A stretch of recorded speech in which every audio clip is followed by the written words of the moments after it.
Good morning, Vietnam. This is Source from the Sofa. If you guys know that movie reference, you get like 10 extra bonus points to this week's picks.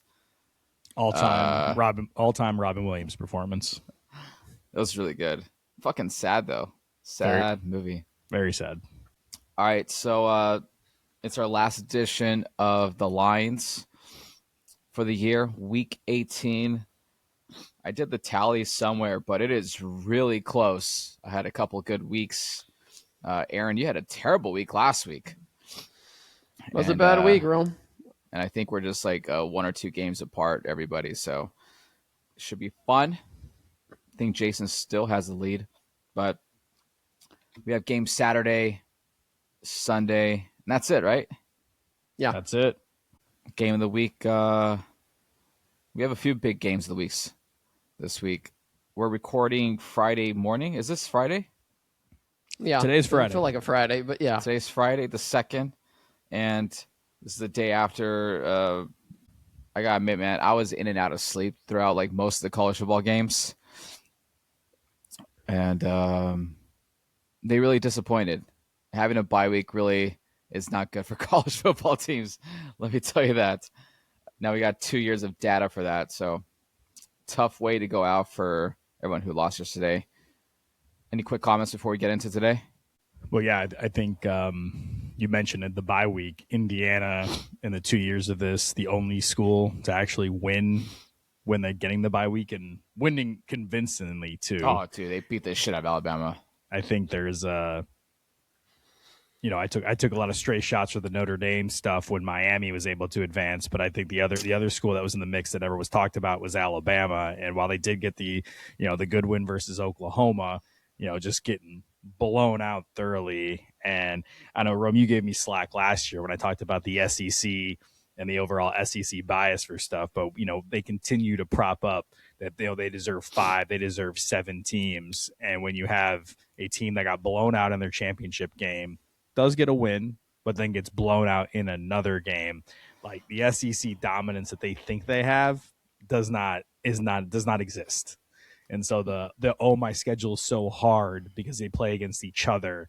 Like there's a narrative versus what the reality is. And I think some of these, you got 2 years in a row now where SEC teams have come up short in these games against other opponents. Georgia losing to Notre Dame last year, Alabama getting boat raced by Indiana right now. So, when we come down in the playoff, I think there's this default thing in the seedings of all the SEC so hard and this and that. And it is a hard conference, but these other conferences are much more closer now with the NIL and everything. We continue to say that, but it's how many years before they start scripting, before this narrative starts to change a little bit. Yeah, Big Ten, really good conference. And yeah, SEC, it's weird. You get rid of the Pac-12, and now all those Pac-12 arguments where like they start beating up each other, but they didn't get the benefit of the doubt. Alabama, after yesterday's showing, I'm like, dude, Notre Dame should have been in the playoff. Like maybe the SEC game was the tell-all sign that they were just not going to show up for one of these big games, and they did it again. It was really bad. Not good at all. Yeah, touching on your guys' point, the SEC this year is top heavy. It's an overrated conference. The Big Ten has kind of taken the lead as far as the main power conference. They've won the last 2 national championships. It looks like they could be in pace for 3rd. And yeah, Alabama did win a road game. Guess what? Against another SEC team. Wasn't against a non-conference opponent. So Alabama, again, non-conference opponents this year have really blown them out. Indiana, end the year, and then really Florida State to start the year in Tallahassee. Big games for them. They've not shown up on basically neutral road sites. Indiana looked good. First team, like you guys mentioned, 1-7. Now teams off extended bye, which is basically about 25 to 30 days or more. So, Indiana looks like the most complete team in the country. Ole Miss, I thought Georgia played really well. That quarterback, Trinidad, he just made some awesome plays in the 4th quarter. If he doesn't do what he did, I think Georgia advances. But, his play was spectacular, and the semifinals should be pretty good. We got matchups with Ole Miss, Miami, rematch Indiana, Oregon. They met middle of the season out there in Eugene. So I think these are some good matchups, good games. Agree with Jaeson, your guys' take. Notre Dame was a playoff team, should have been in. I had no problem with Miami getting in. The argument was, Are they a top 12 team? Yes, Miami is. Is Notre Dame? Yes. Should, Tulane, James Madison been in? No. And the SEC down here, I guess they'll point out that Texas beat a Michigan team that basically has half their coaching staff gone, and they'll claim that they're still better than the Big Ten. But agree, the Big Ten right now is the power conference, but they're top heavy too. So. Yeah, I would say the other disappointing probably was Texas Tech and where the Big 12 has been too. Because, I mean, the Big 12, like, ultra parity. We talked about it in the season preview that there was a number of teams that could have win. Texas Tech felt dominant within that conference, and then for them to come out and just get dominated in a bowl game like they did too. But now it speaks to, the Big 12 may have had the argument for getting two teams in because BYU was right there kind of with Notre Dame, and they lose twice to Texas Tech, and then your champion gets blown out by Oregon in this playoff. And I think this is where arguments and biases start to show themselves a little bit when you have some of these things in there. So, we don't want the group of five. The Big 12 is not showing worthy of showing up in either year. Those narratives probably stay, but the SEC will be the narrative we still be talking about next year. Crazy stuff. And then the Pac-12 reemerges next year with their 8-team conference. Yeah. What is what's the makeup of those 8 teams? They're all state schools. I just saw like a Front Sports article this morning. I was trying to wake up, had my alarm go off at 6, then at 6:30, then at 7. But I don't know, just a lot of state schools. Plus Gonzaga. Yeah. It's Texas State, Fresno State, Utah State, San Diego Cal State. Yeah. Some of the Cal States that are D1. Yeah, I think you got San Jose State. Is Colorado State in there? Colorado State. Yeah. And then they got Texas State. Cool shit. We'll recap all that stuff later on. Feel bad for Lane Kiffin not being part of the playoff. I actually think Ole Miss is better off without him. They did pretty well. I think they're playing with like a sense of like, fuck him. Yeah. Yeah. They are. I know. I brought up the argument, which I didn't agree with, but just bringing them losing their coaching staff and stuff of whether they should get into the tournament. But I think this is, Aaron mentioned, Trinidad and everything like that. It's a type of game changing player that you have, and I just think overall, like, you're right, Rome. I think there's a sense of like, okay, this guy didn't want us, but we're going to prove a point that we're national championship worthy, within this. And it was a great team all year. That's why I'm sure the decision was not easy for Lane, as much as he pissed a lot of people off because, hey, such a good team though, man. To not let your coach finish it.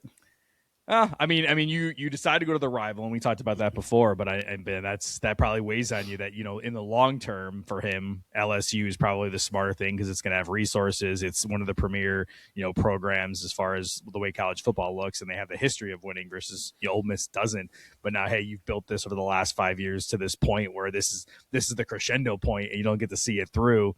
Yeah, I mean that does suck, but I mean his decision. So I mean it'd be crazy if they do run the table and the guy that succeeds him basically just coaches the postseason and parlay this straight into actually getting the job and what that does for the program moving forward. Yeah, no, big win. Well, Pete Golan didn't even want the job. He didn't. I mean, he don't even want to be when Lane Kiffin was going to leave, but then he heard other names that were rumored, and he was like, "Screw it, I'll just take it." And it's kind of a no-win for Ole Miss because, I mean, if Lane Kiffin does say he coaches and they win, it's all Lane Kiffin. It's not really Ole Miss. Now Ole Miss can say, like, hey, it's really the players and not the coach. Well, and we'll see. That. Yeah. But, I mean, Charlie Weiss Jr., like I said, I thought I would have given him the job. He's done a great job on offense. And Pete Golden, the defense actually, give him credit. They stepped up in that second half. That's what was a big key. I mean, Georgia had nothing going offensively. I mean, Kirby Smart trying to run fake punt after fake punt to try to get back in that game, get the momentum back on their side. It's going to be interesting, I mean, how they match up with Miami. Miami's, D-line has dominated both of the O-lines, but now, Trinidad, he's a scrambler. He can make great plays. It should be a great matchup. Miami's looking really, really good. They look great. They were good at the beginning of the season preview. Like that's why I picked them to win the ACC, and talked about that in that preview game where they can be competitive. Is like they have in the past it would have been do you have the SEC caliber athletes in the trenches? That's what you would have said pre-NIL, and they do now. Like they got guys that are probably going to play on Sundays. It's big athletic people, but Aaron brings up the point of like, the athleticism of Chambliss. You have a game changer in here, and can you keep them involved? But Miami's got athletes. It's we got into a bad discussion because they should have dominated the ACC. Like plain and simple, it shouldn't have been the argument. It looked like they cleaned up some of the play calling, especially on the defensive side. Some of the miscues from the later half of the season. Yeah, I mean, and I think the other thing, just offensively, and where game management and stuff comes into with Mario Cristobal, as we like talk through. Like, I mean, I'll be honest, they were up big and we're thinking, or up 2 scores to start the game, and then all of a sudden that game starts coming back to them a little bit, and you're worried about like, hey, what you're gonna do, but they're able to pull it out. Like, it's a legit team that can win the national title. And I think just the narrative around them became too much because you lose these games in the middle of the season, which, weren't great losses, but it wasn't like they lost to like the bottom feeders of the ACC at the time. Yeah. But it was like, hey, you should have been a step above the rest of this conference and dominate, the way we saw, Indiana and Ohio State really kind of run through the Big Ten throughout the year. Like I think that's what you expect with Miami in a conference that's, a tier below the Big Ten and SEC.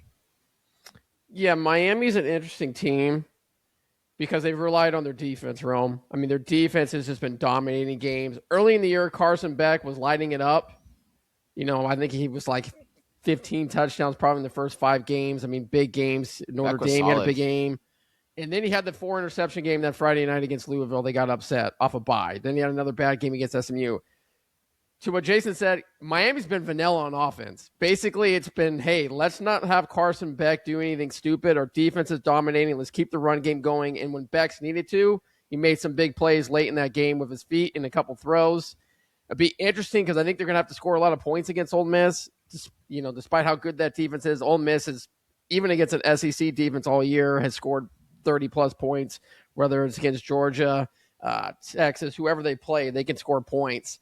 So I think it's going to be an interesting game, high-scoring game, but Miami's going to have to open things up offensively. But, yeah, I mean, to what Jason said, they are built like an SEC kind of Big Ten team in the trenches. They rely on their defense. Mario Cristobal's old school.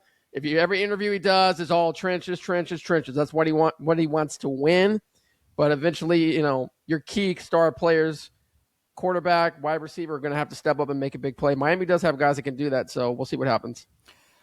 Nice. Let's transition to NFL Lines of the Week.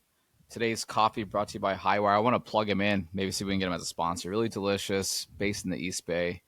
Strong as fuck. No. That's it. All right. This list, dude, like whoever puts this fucking thing together for Circa. Hey, Ron, they must have been hanging out with you on New Year's Eve. I'm going to fucking find them. I'm going to show them how to use a goddamn Excel sheet. Well, Rome, really next time when we're at Circa, contest weekend, you can ask around and find out who that guy is or gal. And fucking hire me. I'll do it. Get on it. I'll do it. This is bad. This is really bad. I didn't notice how bad it was till Jason's text. I'm like, oh, wow, this is really bad. I just glanced at it because I was like half asleep. I was like, I'll look at it later. And then just right now, I'm writing down the lines. I'm like, dude, like. I looked at it. It's the first thing I noticed. I didn't even look at any of the lines. I just looked at the times. I'm like, why are these times like 125s are on the left hand side? 10 a.m. Well, the last game's at 10 a.m.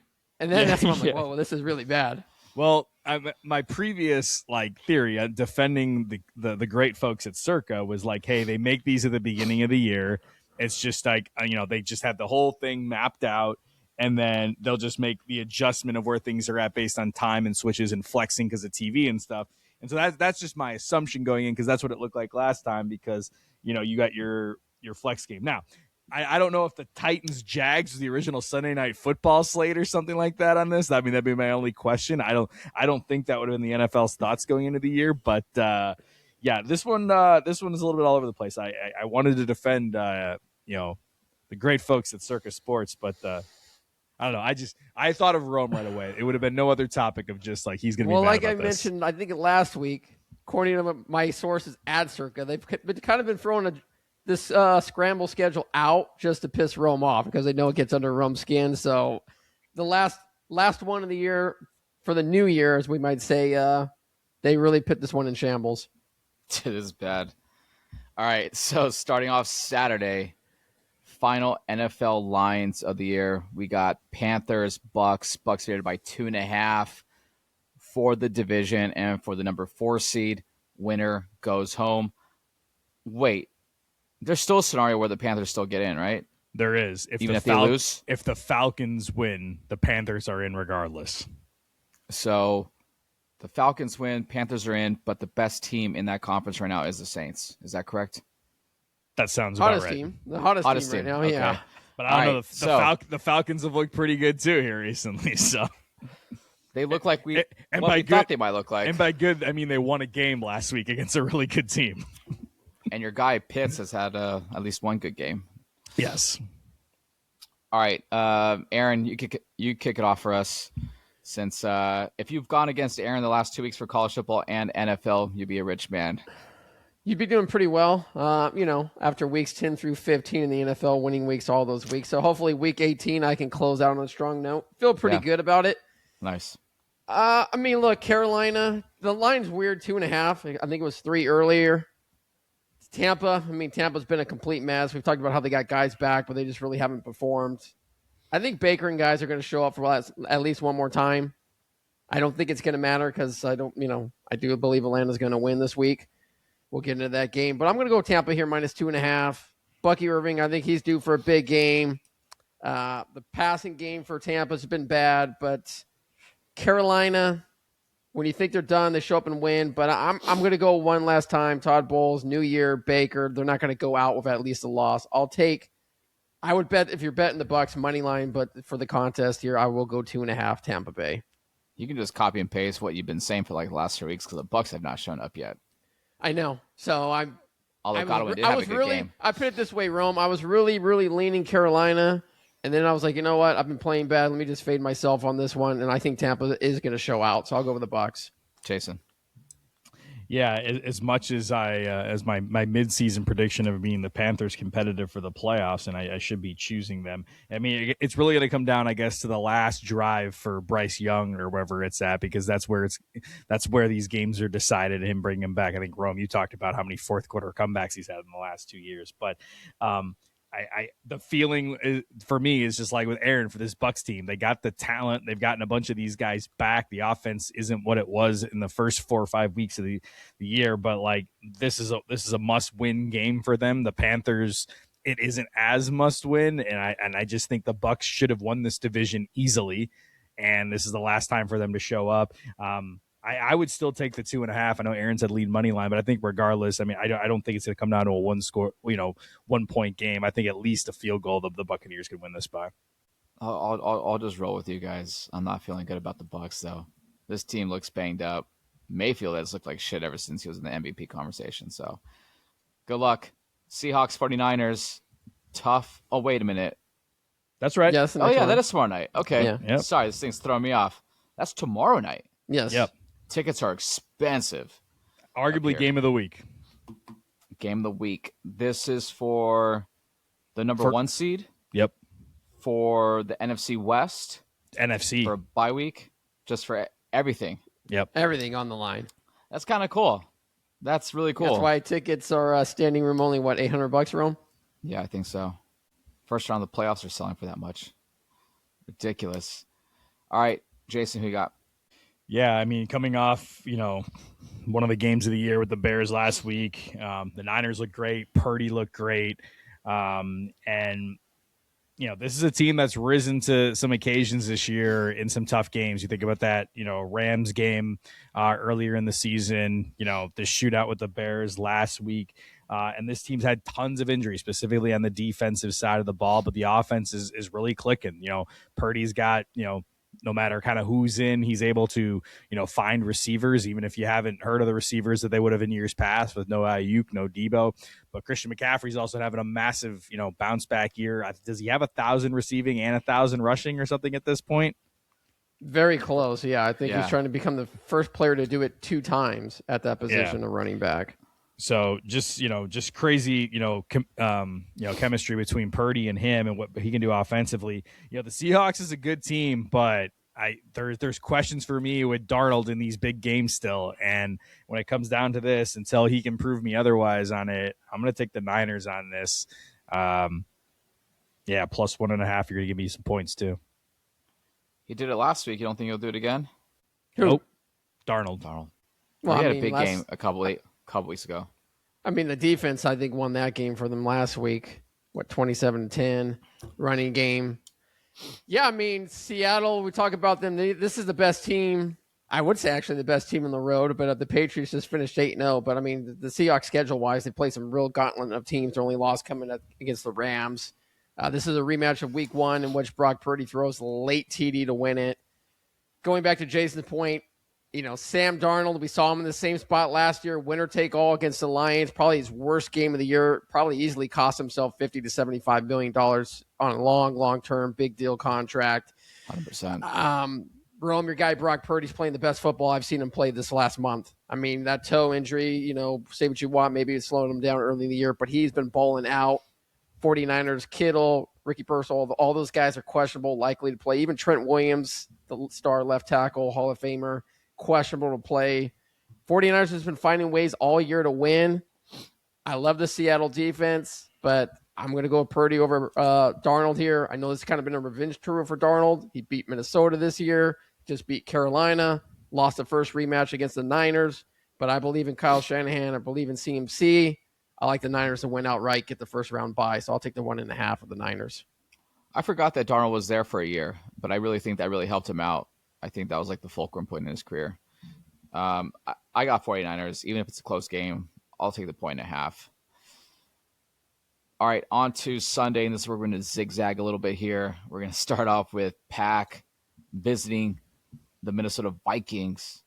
8.5-point favorites for the Vikings. Kind of surprised from this. Love is out, correct? He's clear to return, but he's going to rest for the playoffs. Vikings. Who's playing quarterback this week? JJ. JJ's back. He's had a pretty decent year. He's played 6 games? Maybe. It's hard to say how many games he's playing. He's had 3 epic quarters, Hall of Fame quarters. Hall of Fame quarters, okay. Yeah, and then now his face is infamous on memes for everybody this year for not showing up in big games. 8.5 over your team, Aaron. Who you got? Yeah, Rome, you mentioned Love's not playing. Willis hasn't playing. You got Clayton Tune making the start at quarterback. Packers got a lot of guys out, injuries, just guys that are banged up. They want to get rested up here. They're locked in as the number 7 seed. Minnesota has been playing hard. Yeah. JJ there. I think with this defense, Brian Flores, last year of his contract, is he going to be back in Minnesota? Is he going to get a head coaching gig? Is he going to go somewhere else? I think Minnesota shows up. Green Bay's got nothing to play for. Their wide receiver room is banged up. Running backs, everybody. I like Minnesota here minus 8.5. This is a game they should win by at least double digits, given what the Packers got on the field. Jay? Yeah, I agree with Aaron. Just absolutely nothing to play for the Packers. They're just about getting healthy for that first round matchup, potentially against the Bears. And the Vikings, yeah, there's a lot to prove. Aaron mentioned Flores. I think there's some other guys on this roster trying to, get something going for the next season. As kind of bad as their season was prior, there's some games Minnesota has generally showed up with, and they've looked good, about almost like the team of old. I think just some consistency on out of the quarterback play has probably been just the biggest difference year over year. But I think this is a game definitely the Vikings should win handily. It sucks, yeah, because the Vikings took a gamble, man. They're a loaded team to go with JJ. JJ is still pretty raw, has a long way to go, but we'll see. I think we're still a year or two out, but 8.5 is just a lot of points, though, even against a depleted Packers team. I'll roll with you guys, though. Colts, Texans, another big spread. Texans favored by 10.5. Colts, who they got starting this week? Rivers is starting, right? No. Leonard's starting. Yeah, your Notre Dame guy getting a look since now they're officially out of the playoffs from last week's loss. Aaron? Yeah, I mean, Colts are done. Riley Leonard making his first start. We've only seen him, in 2 quarters of action in that game when Daniels got hurt. He came in, played against Jacksonville. Houston still got an outside shot at the division. If they win, Jacksonville loses, they can jump in. Regardless, if they win, they lock up the 5 seed, which means they'd be either going to Baltimore or Pittsburgh. A loss here could, derail that to where they're actually going to New England or, Jacksonville. hard to say rookie quarterback against that number one defense. Rome, you've been alluding to him for the last 2 months. Super Bowl defense. I think they show up. I think they show out. First-time quarterback against that unit. I just don't like the Colts here. They got no run game. Riley Leonard might play well, but tough matchup here. I'll take the Texans at home, laying the 10.5. Wow. Jason.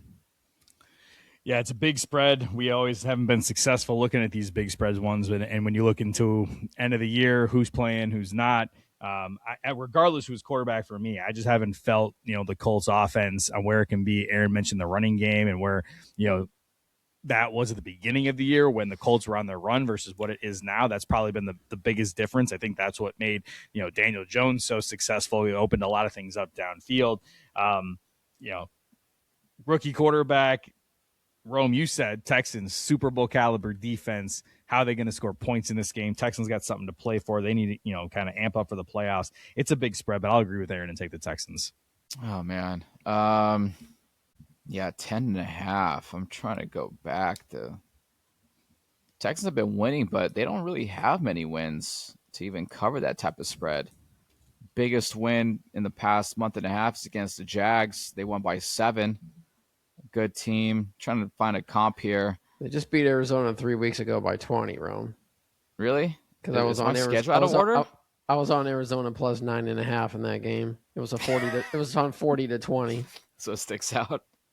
All right. Unanimous here. Not digging it. I'm just also feeling really lazy in my picks. Browns, Bengals. Is that correct? Next 10 a.m. All right. Browns, Bengals, another big spread. Bengals favored by 7.5. Shedeur Sanders and the Browns costing my fucking Steelers. I hope that organization rots in hell. Jason. What a preamble to this game. Fucking don't like them. I fucking hate the Browns. I don't want to see their fucking logo, their name. I just want to confirm, Aaron, but Burrow's playing, right? Yes. Yeah, Burrow is playing. All right, then I just don't see how the Browns keep up with the Bengals offense at this point. I mean, the only thing I think we're looking for in this game is going to be can Myles Garrett, get the sack on Burrow probably. But there's no reason why I'm not trusting the Bengals who, have gotten the offense going, since Burrow's been there. I guess you're questioning Bengals all the time on their defense, but what can the Browns do offensively right now? I mean, I think back to the past couple of games where they were at, you look at that Bears game, they couldn't get anything going offensively, and the Bears don't got a great defense either. So I'll take the Bengals. Aaron. Yeah, I mean, Joe Burrow, this Bengals offense, since he's come back, they've looked really good. I think Zach Taylor, like I've talked about, still coaching for his job. They win this game. I think that's their, 8th win of the year? 7th? So it's a big game. The Browns won last week, but they're depleted. I don't even know who's showing up roster-wise for them. And Jason touched on it. Bengals defensively not great, but the last month they've not been bad. I think players, coaching staff are all playing back. I think Zach Taylor wins this game. I think he's back next year as coach because they're going to be 5-2 with Joe Burrow under center of a win this weekend. I agree. I don't think the Browns just can keep pace, score points. I'll take the over too. I like the over as well, but I say the Bengals win this one probably 31-17. I do like the over on this one. I think that's that's a good lock. Bengals actually have been covering the spread with Joe Burrow in all these games, so I'll lock in with you guys on that one. Does Shedeur come back next year? Does Stefanski come back next year? Stefanski's the weird one, man, because it's just there's been things about does he want to even be there, but they don't want to let him go. But obviously he, wants to be a head coach in this league. He's seen as a good coach. I've never seen a guy with such a good reputation for a team that just hasn't been. I mean, how long has he been there, Aaron? 5 years? It feels like 5 years. 4 or 5. Well, maybe more because he took over his midway first year with was the his Baker first year Mayfield. was COVID year, right? And they got to the playoffs. They beat the Steelers. They beat Rome Steelers. Was that his first year or second year? That was disgusting. So that was his first year. Yeah, it's been at least 5-6 seasons. Favored. Yeah, they ruined a. Yeah, you're right. On 2020, he signed a 5-year contract. So, did he ever sign an extension? Do we know? Or is this like his contract runs out? No, he did sign an extension in 24. Okay. So I think Stefanski's back. I think the weird thing is division. Rome, you touched on like everyone getting fired. I think the safest coaches in the division are the two last place teams. Are Stefanski and Zach Taylor. Is this matchup? I agree. Yeah, because the Browns or the Bengals don't fire coaches. Like they wouldn't get like Marvin Lewis was called for fired for I don't know how long. Like, and so they don't want to pay nothing. They're notoriously one of the cheapest organizations out there. Yeah, they got fined for not cleaning the chairs. They had snow on it. You're supposed to clean the chairs for people to come to the game, and they didn't do that. They just took the hit. Buffalo gets the whole city of Buffalo. Every fan comes out and does it over there too. They pay cheap. Yeah, those guys just love that team, dude. They could get people. That's all they have free out and beer. there in Buffalo. I mean, in Cincinnati or Cleveland, they got other stuff. But yeah. Go ahead. Isn't it weird how Garrett has not had the record yet? Because he was like on target to hit it in like week 12, and still like not a lot happened since then. Well, Rome, obviously the Steelers were more worried about him last week and just kept throwing the ball away quick. I think he got a half a sack the game previously against Josh Allen. Not an easy quarterback to sack. He's going to get it against Joe Burrow. I mean, I go back to week 1. I think he sacked him at least 1.5 times, if not more. So he'll get the record here. I really want the like BS bootleg sack like Favre Strahan and this too. Just Burrow go out doing a bootleg and just lays down for Myles Garrett. Yeah, I just want that controversy, you know. Yeah, he did do that. Oh, I forgot about that. There's like a cool ESPN doc about that. Cowboys, Giants. We got 2 more morning games. Let's speed through this one. Cowboys favored by 3.5 on the road. 51 over under, pretty high. Jason. Yeah, I mean the Cowboys, you know, they've had these kind of moments throughout the year. I mean, offensively, you know, they can find it's really just on the defense when you don't have you know, an top 5 pass rusher and you're deleting or they release a cornerback in week 18. You know, we couldn't keep Diggs an additional week. I had to get rid of him now for this defense. Seems like an interesting choice out there, but I still like the Cowboys offense. I still like what Dak's doing out there. You know, your guy, you know, George Pickens and where he's been able to step up. I know they haven't always been him and CD in the same games producing, but the Giants, Rome, you're always higher than the Giants than me. And I don't know what to say for them at this point, but you know, I did see Russell Wilson on the New Year's Eve celebrations with Sierra. So apparently I don't know. He had no practice time or prep. He just stays up till midnight in Times Square out there in New York. I don't know, man. I did see the beef though with like Future. Is that the guy? There's more beef with Future? Yeah. There's more beef with that guy? Yeah, I thought that was all. There's more? There's new? He had a bad quote this past week saying that he thinks Russell Wilson's soft because he's raising another man's kids. But like it was just like, dude, you're not even raising your own kid. Like that was not a good quote. It was not good. Yeah, that's a terrible quote. If you're raising your own kids, okay, but if you're not, to call another guy soft for raising your kids, like that's pretty. I'd pretty much say that's the opposite of things. It's him stepping up to raise. So a lot of criticism for Russell Wilson, but that would not be one. But look, if Russell Wilson's down, and you might as well take your shots at him now because hey, everyone, for the most part, people are going to agree with the shots that he takes. I'll disagree with that one. Yeah. Giants got nothing to play for. They're locked in right now as the number 2 pick in the draft. Winning does not help them out. Cowboys, a lot to play for. A chance to get that 500, 8-1, literally 500. Oh, yeah. So I'm going with the Cowboys here. They still offensively could do a lot of things. Plus, the Giants got players out. Illness is going through there. Like it seems like about a quarter of their team's out, not practicing with the flu. Giants, nothing to play for. They got, they beat the Raiders who wanted to lock in the number 1 draft pick. So I like the Cowboys here, 3.5. Right, cool. I'm going with the same. Saints, Falcons favored by 3.5, over under 44. Aaron, who you got? Saints, Rome, you guys mentioned have been the hottest team in that division, but Chris Olave's out, blood clot in the lung. He's the number 1 target. That's crazy.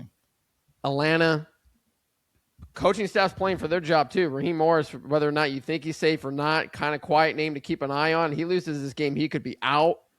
A lot of talent. They showed up against the Rams. I believe they show up again here. I'll take the Falcons minus 3.5, but I think it's going to be a big public play. Might be a good fade play here, but I'll ride with them. The Chris Olave injury being out worries me. I think the Saints kind of run out of luck here. Jason. Yep, agree with Aaron. The Falcons win these games once they're out of contention all the time. Very impressive last week. I think the offense, they're getting the ball in Bijan quite a bit, and he's really showing out to be the playmaker he can be. They get Pitts involved, when they can. Darnell Mooney has been making some plays here recently too.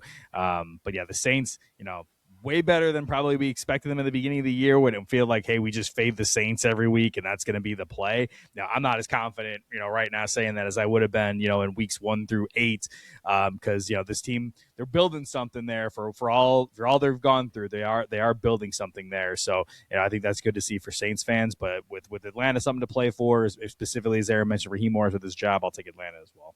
Yeah, for all the reasons you guys mentioned, Falcons to make that playoff situation more difficult.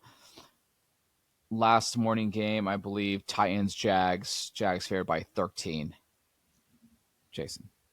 Yeah, just a big spread for the Titans. How are they going to score points? But then in some of these games, they have scored some points. They've been scoring points lately. And the Jags, they play tight. They play some tight games. I mean, you think of last week against the Colts in a game that, you're playing against Phillip Rivers as good as he was. But, you play them to less than a 1-possession game. There really isn't like the blowouts the last couple weeks, but then they did play the Jets and blew the heck out of them, and then the Colts in the first time around. The previous meeting with the Titans, they beat them 25-3. This one is in Jacksonville. The division's still on the line. I think there is, something big to play for the Jags. This is, looking like a threat, in the AFC. The AFC's pretty wide open because people aren't believing in some of the top seeds, like Denver, whether, or that's going to translate in the playoffs and stuff. The Jags, I think, Aaron, they're like the 5th or 6th betting favorite in Vegas to win the Super Bowl right now. Like, I looked the other day, they got better odds than the Bears and some of these other teams out of the NFC. So there's something here. And Trevor Lawrence, for the fantasy watchers out down the stretch, he was the fantasy play, and where he's stepping up towards the end of the season. So, it's a big spread, and I don't love it, but I do think the Jags are a good team. Like what Liam Cohen's building. I'll take the Jags minus 13. Aaron. Yeah, extremely high number. The Titans had been playing really well. Kind of collapsed second half when the Saints came back and beat them last week. That was one of the dogs I was on that just didn't come through. Jacksonville still has an outside shot to get to the 2 seed. Plus, they got to win this game to win the division. We'll see what happens with the Broncos since they have a tiebreaker if they end up with the same record there. Tennessee, they do turn the ball over a lot. Jacksonville has a great defense. Trevor Lawrence, as you guys just touched on, has been playing his best football over the last month as well. It's a high number. Likely the Titans probably backdoor this one and it ends 31-20, but I'll go with the Jags here minus 13. They got to get the win, clinch the division, which would likely set up a matchup with possibly Buffalo. So that'd be interesting. So I'm going Jags minus 13, but I this wouldn't be one of my top plays at all. Yeah, it looks like Jags have some pretty big margin of victories here for the season. Not so much earlier in the year, but as they've been heating up the offense, they've been blowing teams out with similar competition. Titans, though, starting to turn the corner the later half. I'm really excited to see how everything plays out for them, who they hire. But you're probably right, Aaron. Probably backdoor cover, but I'll just roll with the 13 here. Afternoon games. We're going to backtrack here. Is that Dolphins? Dolphins, Patriots, 125. A lot of 125 games this week. That's what we'll be deciding, playoff seeding and everything here towards the end of the thing. So I think this is where, I guess this is the best 125 red zone action we're going to get since September, probably, because you'll have a lot that we're looking to play for. Yeah. That's crazy. All right. Dolphins, Pats favored by 10.5. Aaron. Yeah, Patriots still have an outside shot at the 1 seed. Obviously, they clinched the division last week. Dolphins, really nothing to play for. This is Quinn Ewers' third start. First on the road. Waddle's kind of banged up. Achane's banged up. Both guys may or may not play.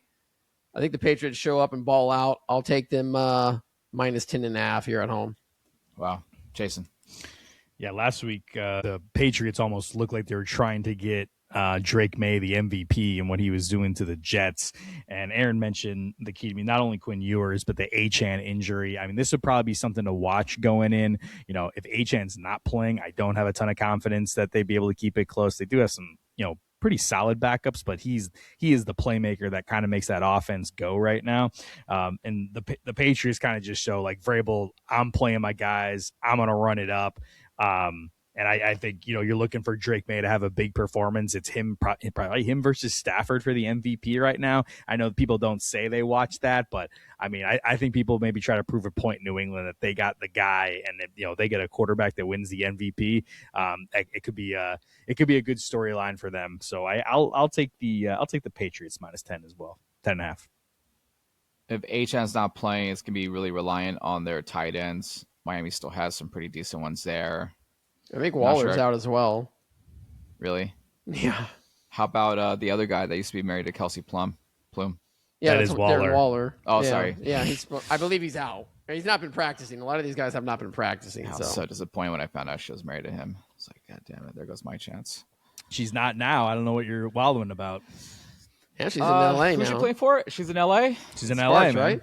Yep. I'm about to get some tickets. I'm about to get some tickets, get a sign going. Take my daughter, marry my daddy. My daughter doesn't want me to get married anymore. She just wants to keep me to herself. So tough loss. All right. Yeah. If Achane plays, I think Dolphins have a chance. But if not, if everyone else is out, then Pat's easy. Chiefs, Raiders. Chiefs here by 5.5 on the road in Vegas. Very low, 37. Aaron. Yeah, we mentioned last week the Raiders basically putting all their main guys on IR, deactivated everybody to try to get up secure that number one spot in the draft. They got it last week. Kenny Pickett makes a start here. I like the Chiefs to win. I like the Raiders to cover. I'll take the Raiders plus 5.5. Feels like a field goal game. The Chiefs offensively can't really do anything anyways with the third string quarterback. I think they had less than 100 total yards against the Broncos. This will be one of those ugly games that ends like 16-13, but I'll take 5.5 of the Raiders. Real quick, man, with all this stuff coming about Kelly, how much like the decline of Geno, was it on actually being on Geno, or was it just Kelly just fucking him over in the whole offense with his being there but not being there? With the play calling, going over schemes, all that stuff. I think it was probably a mix. You start to question Kelly's like overall success in the pros versus kind of what he did in college. I mean, we talked about that. Like, is he still living off the Oregon tenure? I mean, that's just good coach, but I mean, was he highest paid assistant this year? I think he's lazy. I don't know if I go that far. I would say, Ron, there's probably a middle ground between it. I don't know if Geno just has the supporting cast like he did in Seattle to make him as successful as he was in these years where he got the starting job in Seattle, because just there really wasn't much in the offensive line. It wasn't great for Oakland. They couldn't run the ball with Gentry all year. The wide receivers, were average at best. Bowers was out a ton of the year. So I think there wasn't the support for Geno, and I think that's the type of quarterback where, hey, Geno's a veteran, knows what to do. And then like the interceptions, they weren't great. A lot of them were bad, but I think it's a guy just trying to force something and try to make a play and make it happen versus he probably was more when you're throwing to Metcalf and, Jackson Smith and Jigba and you had somebody like reliable like Lockett. Like that's just a different like feel versus, hey, I don't got really any guys, and maybe if my offensive coordinator is trying to do a thing that doesn't work for me, it's probably a mix. I don't know if I go as straight the lazy call like you, but it definitely wasn't worth the money that they were putting in there because I don't think the offensive innovation that I think he's heralded for, what was something you could do with what the Raiders personnel had. Who you got in this game, Jaeson? Oh, sorry, Aaron. Just touching on, Chip Kelly. Agree with what you guys said. I don't think he's lazy. He just got another job in college going back, which they just hired your Neuheisel Jr. He's going to Northwestern too. So, and look, he just won a national title as the OC for Ohio State. We saw what Ohio State's offense looked like down the stretch here at the end of the season. So he's a sought after coach. I think he's more of a college guy than an NFL guy. Was he worth the $6 million? No. I mean, going back to the Raiders offensive line is probably one of the worst in the league. Brock Bowers, like Jason said, hurt his knee week 1, was never the same player, missed like 5-6 games.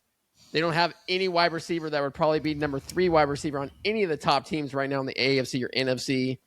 So they don't have anybody. They don't have any weapons.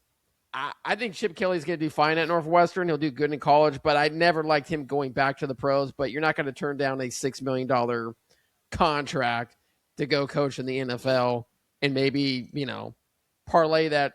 He doesn't want to be a head coach again, so now he goes back to – and he was making $3 million at Ohio State. So it's not like this guy's – doesn't have money, made a successful career, took Oregon to heights that they hadn't been before, and now Dan Lanning's taken him to another level. But, yeah.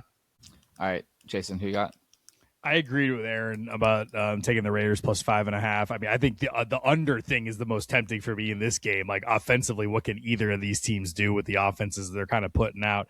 But I do think it's too much.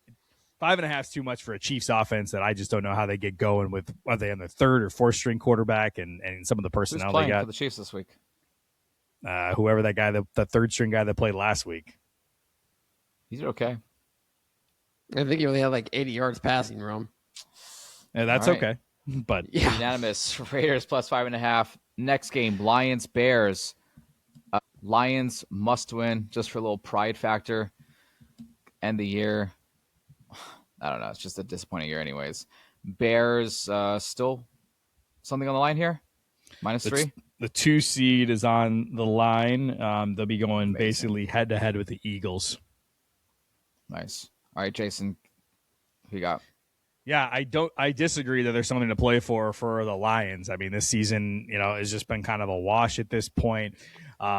For the Bears, there is something to play for, and I think there's also a level of embarrassment that this team has from week 2 where they got completely blown out in Detroit. And I think there's some pride and real playoff implications for the Bears. They showed out on the offense last week, against, a suspect Niners D with a lot of guys out, but still, a really impressive team overall. And I think you saw, offensive flashes out of a lot of different guys. The Bears are getting rookies involved with Loveland and Luther Burden. They need the run game to work with Swift, and that was also big plays against the Niners there too. I just think there's something with the Bears that Ben Johnson versus Dan Campbell. There's the mutual respect and admiration of these guys and what they did for each other in Detroit. But there's definitely probably a level of pride that Ben Johnson wants this one, send this regular season out on a high, go into the playoffs and secure the 2 seed. Aaron. Yeah, I mean, I gone back and forth from this game. Rome, I mean, the Lions don't have anything to play for outside of pride themselves. They were embarrassed on Christmas Day, probably one of the worst games Goff and that team has had in the last 4 or 5 years since Dan Campbell's been there. The Bears need a win to secure the 2 seed. That's really important. They don't want to drop to 3, which means they could be going to Philadelphia in the divisional round if that's the case. I'm going to go with Jason on this one. I like the Bears to bounce back. I think Ben Johnson is going to want to stick it to Dan Campbell and the Lions after the embarrassment that they suffered in week 2 that you mentioned. And the defense, too, for the Bears. Brock Purdy lit them up. They get a vulnerable Goff coming in who's licking his wounds. I think the Bears jump on it. I like the Bears -3 at home. Small correction for Aaron. They would not play the Eagles. The Bears are secured in a home game. So if they win, they play the Packers. But if they lose... I'm saying if they win and they... Round 2, divisional round, would be against Philadelphia. Yes, correct. They do not want to go to Philadelphia. That's why I think correct. they want to win this game. Understood. Yeah. I still think, the Lions haven't had too many back-to-back really bad games. They respond pretty well. Still lots of weapons. I still think they still have a lot to play for. I disagree with that. I'll take them with the points and fade you guys. Next one, Jets, Bills. Yeah, Jets, Bills. Bills favored by 7 at home, 37.5. Is it snowing over there? I think as of yesterday, they were paying people to remove snow from the stadium, really? So I believe it is. Nice. Aaron. Yeah, I mean, this is a big game for Buffalo, right? I mean, they are locked into the playoffs, but what seeding are they going to get? I mean, if they lose this game, They stay 7. They travel to New England. If they win, it seems like the Chargers are pulling their starters. If they could win, that would mean they're going to Jacksonville or Houston. Last game at the stadium, Highmark Stadium here, before they close that down, go across the street to the new one. I don't think Buffalo wants to go out with 2 losses in a row there.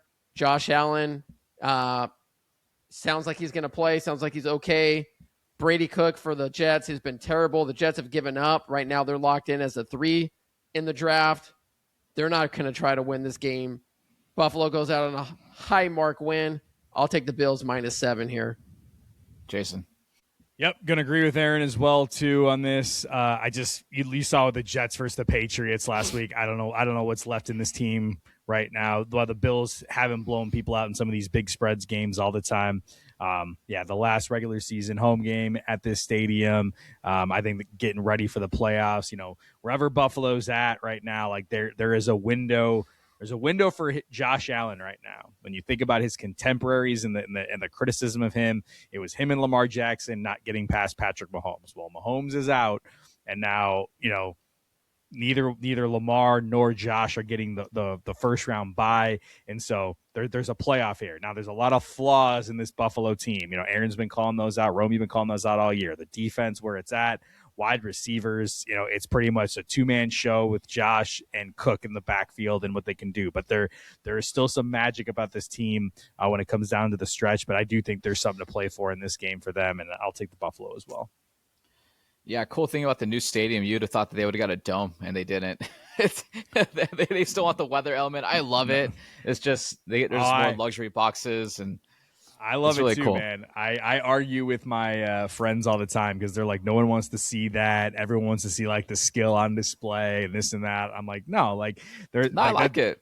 That's there are implications when you come down to the playoffs specifically of like having to go to Buffalo, having to play in Baltimore, having to play in Kansas City. Although is Kansas City getting the dome with their $3 billion gift from the state of Kansas? So that'll be a little bit different for them. But I think a terrible fucking deal that is for the state. Great deal for the Chiefs. Oh my god, dude, robbery. This is why you need like oversight on shit like that. It's a dumb. It's if Brett Favre is being taken to court for stealing for the welfare of like whatever he did, which is pretty bad. I still haven't really dug into that. This is even worse. I'll tell you, this is worse. I mean, I don't want to bring the Bears into every conversation, but this is exactly what the Bears are trying to get out of the state of Indiana right now. They are. This is exactly what they want. Some shady shit Midwest. Yeah. Shady shit in the Midwest. Yeah, the elements of it to me, that's what you love about it. Like if every game is played like at SoFi, I just don't think it's not as entertaining. SoFi has no personality. I don't know. It's nice though. All right, so I unanimous there on the Bills. Trying to see what the next fucking game is. Commanders Eagles. Yeah. Commanders Eagles. Eagles favored by 4 points. Over under 39. That's really low. Jason. Well, what did you say the over under was? 39. 39. Eagles -4. It is. I guess it is low. Commanders, are they still starting Josh Johnson, Aaron? Is he getting another nod in this one too? It's low. The Eagles resting their whole roster, I think, right? Like pretty much. Nobody's playing. Like I don't know. This just feels like one of those games where the Eagles are like kind of conceding. We don't really care about getting the 2nd and 3rd seed. The Commanders, there's still some pride element for them. They still got some of their big players in. I'm feeling the Commanders +4. Aaron. Agree. I mean, Washington's going to try to win this game. Dan Quinn's going to want to go out on a high note. Eagles, everyone's out. Hurts ain't playing. Saquon's not playing. Goddard's not playing. Their whole D-line looks like they're not playing. Unless, Josh Johnson has a terrible game, then I think Commanders probably win outright. But I'll take the Commanders +4. Yeah, it's tough because even – it's a banged up team that still went to the NFC Championship last year, but dude, they've been dead for like months already. They haven't really been in a close, meaningful game since they lost to the Broncos in overtime, 27-26. Everything else they've been blown out, but fuck it, why not? +4. Next game is Cardinals Rams. Rams favored by 7 in SoFi. Jason. Yeah, I think the Rams really want to get things going here, going into the playoffs. I mean, there'll be, you're looking at seeding on the line, but they're going to know going into this game kind of where what they're at. they can do. So I guess this is a game that I would not.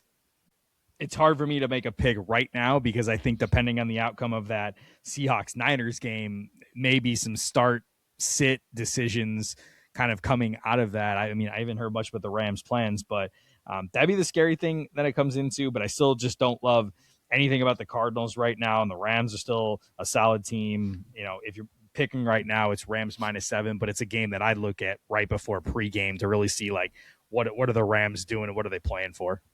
I still think Rams are still playing for something, especially for a potential MVP for Stafford. I think he has to play, at least have like a really solid first half before they sit everybody out. I think they're at least playing one half here. Cardinals have not done much on offense in the past, month and a half now, since they were competitive in the first half of the season. Also take the Rams in the 7. Aaron. Yeah, I'm going to agree with you, Rome. I mean, Rams could be potentially going for the 5 seed if the 49ers lose, which would be great for them because that means you're going to Carolina or Tampa Bay, and you don't have to worry about traveling to Philadelphia, which could be the first round matchup, that wild card. Crazy. Maybe the two best teams in that NFC meeting in the wild card round. Yeah, I mean, the Rams have looked bad these last 2 weeks. I don't think they want to continue this way they're going. I believe from what I've heard from McVay, they are practicing all their starters, so they're ready to go. I think, Jaeson said it. Arizona's looked terrible. I mean, they just got blown out a couple weeks here in a row. I like the Rams here -7. Rams need to get in the win column, something to feel good about going into the playoffs. Yeah, I feel like it's more like a tune-up game more than anything, and potential MVP. Chargers, Broncos for the last afternoon game of the season. Broncos favored by 13.5. Why? Chargers not playing the starters. I just been like checked out from all the news this past week.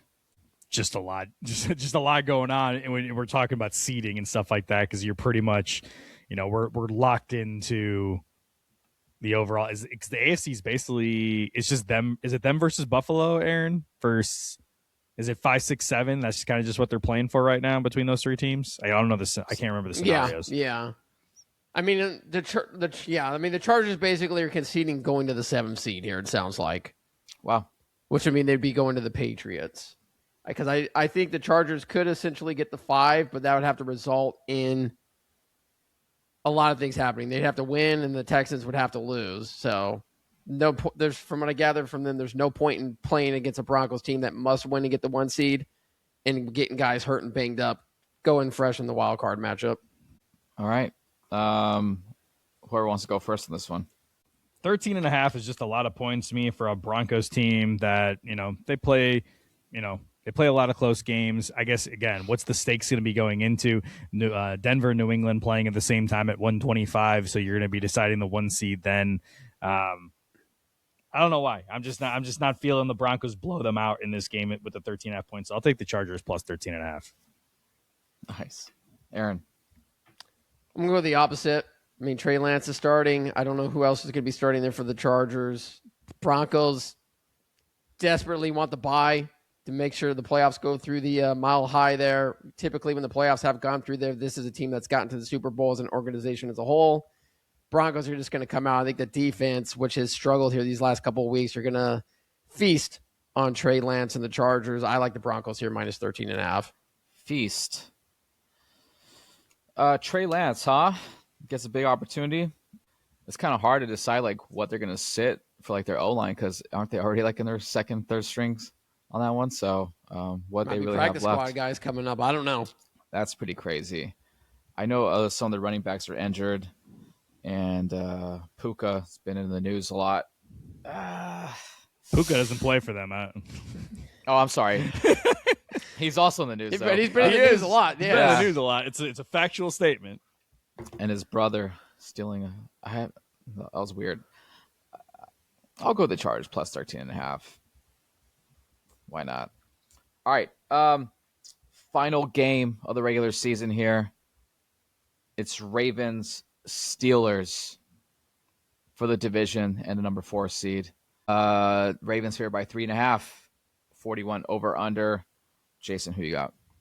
Yeah, I mean, the stakes in this matchup, we're talking the division, we're talking playoffs, and we're potentially talking coaching jobs on the line. You know, a potentially loser leaves town matchup here. The old, if we're doing the old wrestling booking right now, we're putting this in the main event. This is WrestleMania, and loser is gone between, Tomlin and Harbaugh.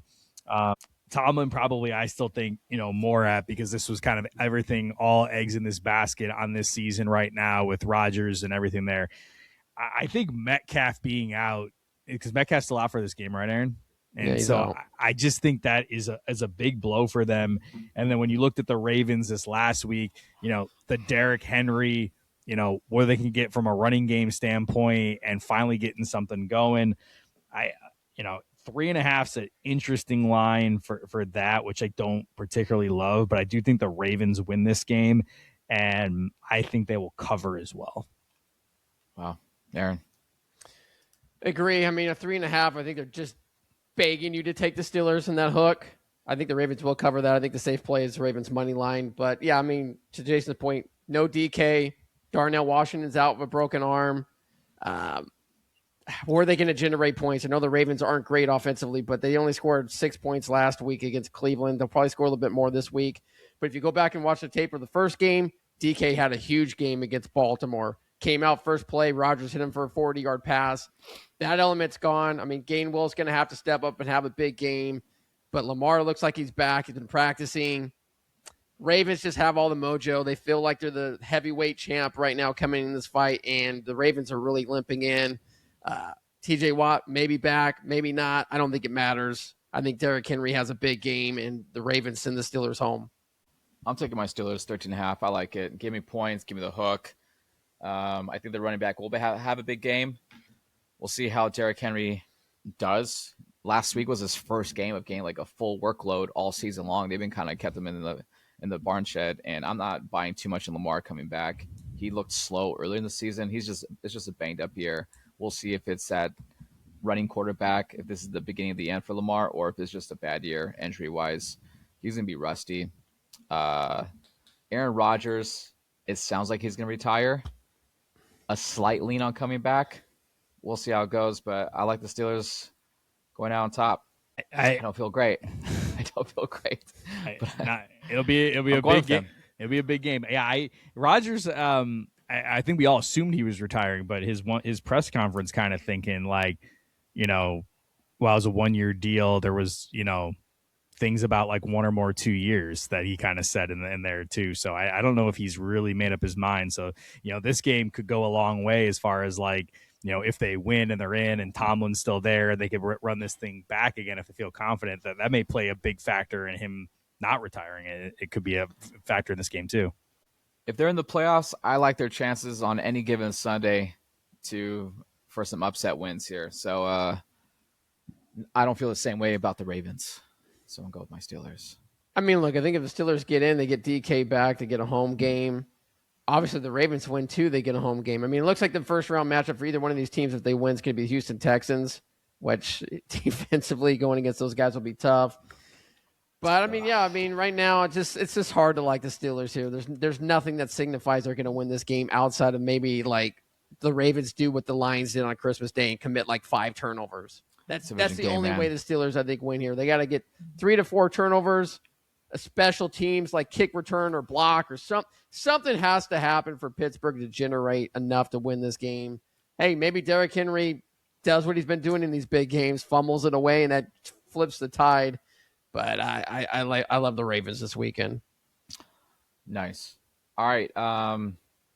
Looks like we were the same picks on most of them, except for the games that I faded. So that's it. We'll see how it goes. Any other fun plans for the weekend? Jason, you got to head out to your Holiday Bowl right now, right?